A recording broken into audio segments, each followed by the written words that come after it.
Terima kasih Anda masih menyaksikan Rumah Pemilu, Saudara. Hasil survei Litbang Kompas periode Januari 2023 memotret preferensi pemilih dari kelompok generasi Z atau Gen Z, Saudara. Antusiasme pemilih dari Gen Z sebesar 67,8% untuk menggunakan hak pilih mereka pada pemilu nanti secara sekaligus, yakni memilih capres dan juga cawapres, partai politik dan juga calon anggota legislatif. Jika diperinci, Saudara, ada sebanyak 8,6% generasi yang berusia di kisaran 17 hingga 26 tahun yang berniat menggunakan hak pilih pada pemilu nanti hanya untuk pilpres. Percaturan kandidat papan atas mulai berubah pada survei Januari dan Juni 2022, Saudara. Setidaknya 62% suara Gen Z terdistribusi kepada Gubernur Jawa Tengah Ganjar Pranowo, Ketua Umum Partai Gerindra Prabowo Subianto, dan mantan Gubernur DKI Jakarta Anies Baswedan. Kini di survei Januari 2023 muncul nama Gubernur Jawa Barat Ridwan Kamil.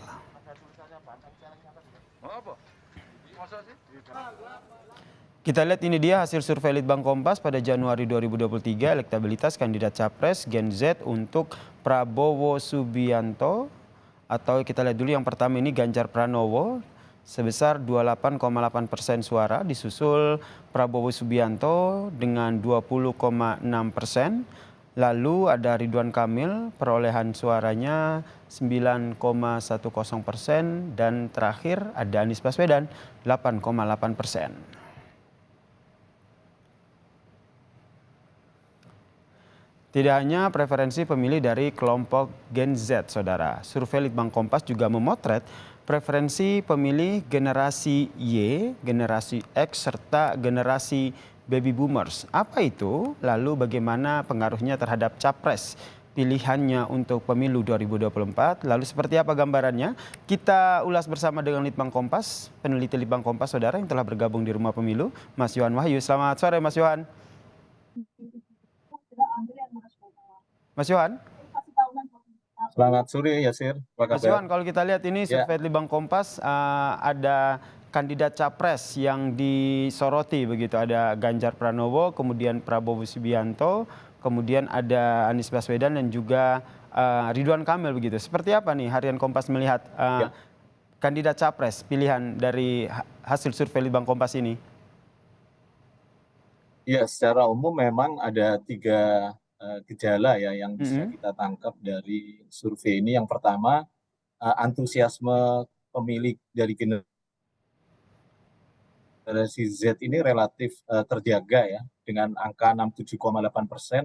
Mereka berniat akan menggunakan hak pilihnya untuk memilih pemilu legislatif, memilih presiden, dan memilih anggota legislatif gitu ya.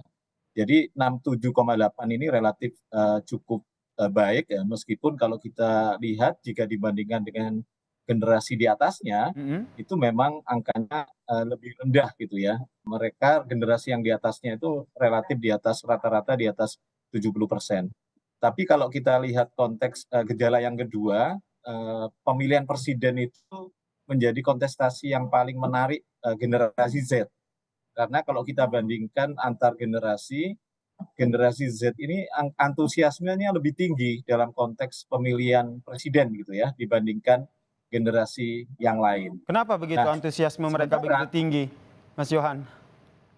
ya karena tokoh menjadi variabel penting ya bagi generasi Z yang melihat bahwa ketika era komunikasi lewat dunia sosial media itu tokoh itu kan menjadi variabel yang cukup penting, variabel yang cukup menarik, memiliki yang notabene tidak punya ikatan politik dengan sejarah politik manapun, Mm-mm. mereka referensinya adalah tokoh. Oke. Referensi politiknya tentu adalah tokoh. Ini yang kemudian menjadikan kontestasi pemilihan presiden relatif lebih menarik bagi pemilih-pemilih generasi Z ini Mm-mm. dibandingkan generasi yang lain ya. Meskipun sebenarnya secara umum eh, ketertarikan semua generasi cukup relatif ada, tapi yang menonjol memang generasi Z ini lebih kelihatan ketika melihat kontestasi pemilihan presiden. Itu ya sih. Kalau kita lihat ini apakah emang dari awal hasil survei ini posisinya memang sudah dua Ganjar Pranowo dan juga Prabowo Subianto ini sudah berada di posisi teratas atau ada perubahan? Mengingat kalau kita lihat generasi Z ini kan erat kaitannya dengan satu variabel yaitu media sosial nih, Mas Yohan. Ya, ya kalau ya baik. Secara umum sebenarnya postur pilihan dari responden secara umum dengan Mhm. responden generasi Z ini sebenarnya tidak jauh berbeda gitu ya. Nama-nama yang selama ini bertengger di papan atas sebagai calon presiden itu juga menjadi pilihan pemilih generasi Z. Cuma memang yang menjadi pembedanya adalah bagaimana sosok Ridwan Kamil ini relatif lebih tinggi eh, di generasi Z. Jadi kalau secara responden secara umum, tiga nama teratas itu kan Pak Ganjar, Pak Prabowo, dan Mhm. Pak Anies. Sementara kalau di generasi Z, itu tiga nama teratas itu, dua nama teratas masih sama ya, Pak Ganjar, Mhm. Pak Prabowo, tapi di posisi ketiga itu Pak Ridwan Kamil Ridwan justru Kamil yang ya, kita menggeser hadirkan Pak lagi Anies nih di kalangan hasil pemilih surveinya ya, generasi Mas Z. Wahyu nih kalau kita lihat Ya, Ganjar Pranowo nih ya, 28,8, kemudian Prabowo Subianto 20,6, ya, kemudian Ridwan Kamil ya menyalip Anies Baswedan untuk Gen Z ya. sendiri. Apakah ini karena salah satu pengaruhnya Ridwan Kamil yang lebih aktif begitu di media sosial? Seperti yang saya sampaikan, relasi antara generasi Z dengan informasi-informasi terkait pemilu, Mhm. terkait kontestasi pemilihan presiden ini kan salah satu variabelnya kan melalui sosial media ya, Mhm. yang kita tahu generasi Z ini cukup aktif dalam menggunakan sosial media.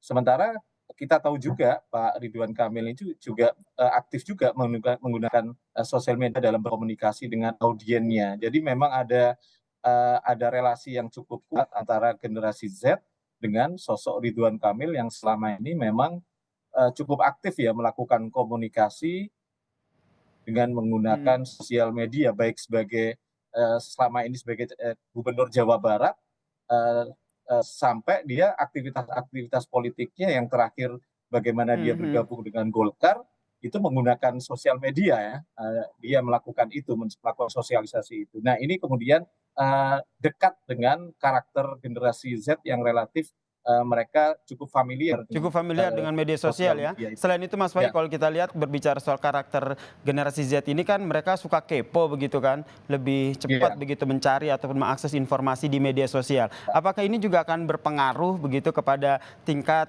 keterpilihan pada elektabilitas kandidat capres ini? Iya, formula kampanye itu kan dalam undang-undang pemilu kan juga sebenarnya sudah memasukkan bagaimana kemudian penggunaan sosial media ya sebagai salah satu medium untuk dijadikan kampanye. Nah, ini yang sebenarnya menjadi kesempatan bagi semua kontestan tidak saja menggunakan media luar ruang, Mhm. media konvensional yang selama ini mungkin ketika era pemilu era dulu kan sebenarnya lebih banyak ke situ ya. Sosial Oke. media ini kan menjadi ruang yang sangat luas, ruang yang sangat lebar sehingga bisa dimanfaatkan oleh semua kontestan. Cuma memang penyelenggara pemilu PR-nya adalah bagaimana mengatur lalu lintas sosial media yang Mhm. relatif tidak tidak mudah untuk mengatur lalu lintasnya, tidak seperti media-media konvensional gitu. Kemudian Mas Wahyu, untuk generasi Z sendiri apakah mereka ini memang sudah fokus bahasanya sudah final gitu. Saya memilih A, saya memilih B atau masih ada Oh, enggak. dinamika ataupun masih ada kemungkinan untuk berubah? Jadi sebenarnya relatif tidak berbeda dengan generasi-generasi yang lain ya. Separuh sepertiga Relatif apa Mas Yohan? Sorry. mengaku bahwa relatif tidak jauh berbeda dengan generasi-generasi yang lain. Oke. Jadi sepertiga bagian dari generasi Z rata-rata ya, itu mengaku ini pilihan yang final gitu ya. Tapi sisanya Mhm. mengatakan ini bukan sesuatu yang final, artinya masih bisa berubah. Jadi sebenarnya dengan waktu yang tersisa kurang lebih 1 tahun menjelang pemilu, masa kampanye juga sudah belum dimulai ya, baru mulai November nanti, sebenarnya masih banyak hal yang bisa berubah. Tapi kalau kita lihat karakter generasi Z Mhm. yang di satu sisi mereka antusias Tapi yang menarik yang variabel ketiga tadi yang saya katakan mereka sebenarnya cenderung tidak ingin menjadi kelompok yang golput gitu ya. Jadi mereka cenderung tidak ingin menjadi kelompok yang tidak menggunakan hak pilih. Jadi antusiasme mereka ini Mhm. relatif terjaga, apalagi mereka ini kan pengalaman pertama sebagian besar dari generasi Z ini kan pemilih mula ya, pemilih Betul. yang baru pertama Mhm mhm. menggunakan hak pilihnya di pemilu 2024 nanti. Jadi dengan porsi apalagi kalau digabung dengan pemilih muda, milenial, porsi pemilih kita di 2024 ini hampir 60% adalah mereka yang masih muda, pemilih pula dan pemilih yang sebenarnya masih coba-coba gitu ya, masih mengumpulkan banyak referensi untuk menentukan pilihan Baik. politiknya Mhm mhm. dibandingkan generasi-generasi di atasnya yang relatif sudah punya ikatan, referensi, Sudah punya pengalaman, ikatan, referensi, dan sudah heeh, punya, pilihan siapa gitu yang ya. akan dipilih Iya, begitu ya?